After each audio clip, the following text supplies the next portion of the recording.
Today I'm going to show you how to replace your kitchen sink's drain. In my opinion, I would skip all the tools. It's not worth the hassle. These are a sucker to get off. So the first thing you're going to want to do is remove that J-pipe or P-trap, whatever you want to call it. I don't think it matters what you call it, but you're going to want to remove it. I'm going to dismantle the whole thing because I really don't like how flimsy it is. So you're definitely going to want to wear gloves for this because the previous tenant was a menace and I have no idea what they poured down here, but it smells like straight sewage. Pro tip, stuff that nasty hole. It stinks really bad. Then you'll be here.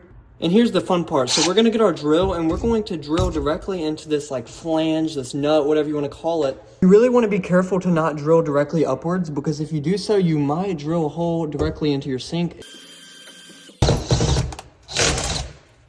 Boom, just like that. You really want to wear eye protection because some of that flew in my eye and it didn't feel great. You're going to want to get your pliers and hold the drain and get your channel locks and you're going to twist that sucker off till it's loose enough to twist with your hands. Then boom, you got that off, pop it through. And just like that, your drain is out. You want to make sure you clean that very well, top and bottom. Next, you're going to want to get your plumber's putty and you're going to roll it into a little ball. That way you're able to evenly roll it into a string that's about 6 inches long. And wrap that putty around the drain. And now that that's done, you're going to want to get it and drop it right into the hole. Make sure it's centered. And you're going to want to press down on that firmly. Now that you're down here, you're going to want to clean the excess putty. In this order, you're going to want to first use your rubber gasket, followed by the paper gasket. You're going to want to get your mounting nut. And then you're going to want to fasten that nut onto the thread. Once it's starting to get snug up there, you're going to want to go look above and make sure it's still in the center before you tighten it down. Now we're going to get our channel lock and go ahead and tighten that nut. And now that your nuts are tight, you're going to want to come up here and clean that excess putty. Next, you're going to want to clean the thread of your PVC pipes. Then get yourself some pipe thread sealer. Make sure to tighten your nuts.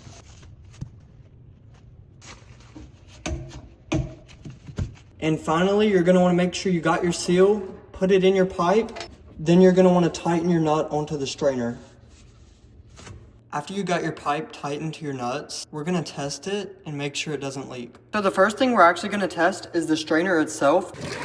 So we're going to go ahead and just fill it up with water. Now that they're pretty full of water, we're going to go underneath and make sure they're not leaking. And in this case, they look pretty good, no leaks. And since they're not leaking, let's go ahead and test the pipes. Easy enough, just drain the water.